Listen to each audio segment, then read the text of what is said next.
त्याच्या संसारामध्ये, आणि ती धन आल्यामुळे त्याला खूप बुद्धी आली. म्हणून मेहनतीचं जर पैसा असेल तर माणूस खर्च करायला विचार करतो. आणि असंच आलेलं असंच खर्च. मग त्याला रोज जेवायला काय लागतं? कष्टाचं पैशावाला घरी घरी लक्ष्मीच्या हातचं खाणार का नाही?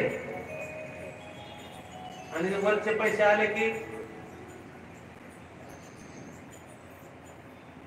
ज्याच्या हातात बांगड्या नाही त्याच्या हातचं खात.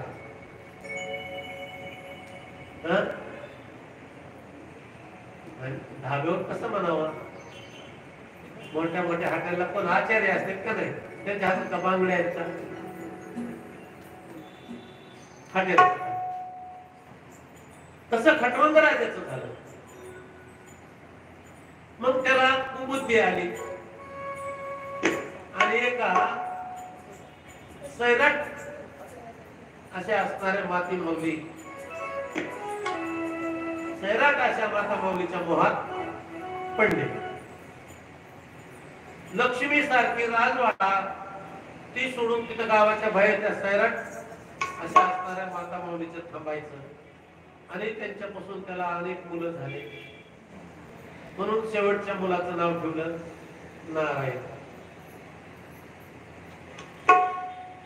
आणि त्या मरते वेळेस ती मुलगा जरा आळशी होता म्हणून त्याला काहीतरी द्यावा म्हणून सोन्याचं गटुडं द्यायचं होतं मोहराचं. म्हणून मरते वेळेस त्या मुलाचा दावा करायला लागलं अंतःकरणातून, ए नारायणा, ए नारायणा, धाव ना, आता माझी वेळ आली, पुन्हा मला तुला देता येणार नाही, मी तुला असं देणार आहे, असं देणार आहे, जन्मभर तू बसून खाशील. नारायणा धाव, नारायणा धाव. अरे मोठं संकट आहे रे नारायणा, आता माझा जीव जाणार आहे. संकट पडले भारी, लवकर ये, लवकर ये.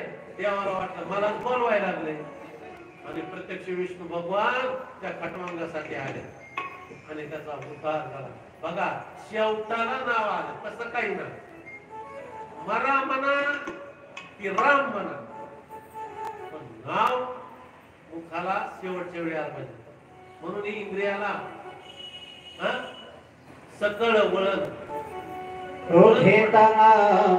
घेताना विठोबाचे हो पर्वत जळती बाबाचे, पर्वत जळती बाबाचे, पर्वत जळती बाबाचे. घेताना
म्हणून त्या भगवंताचंच नाम घ्यायला पाहिजे.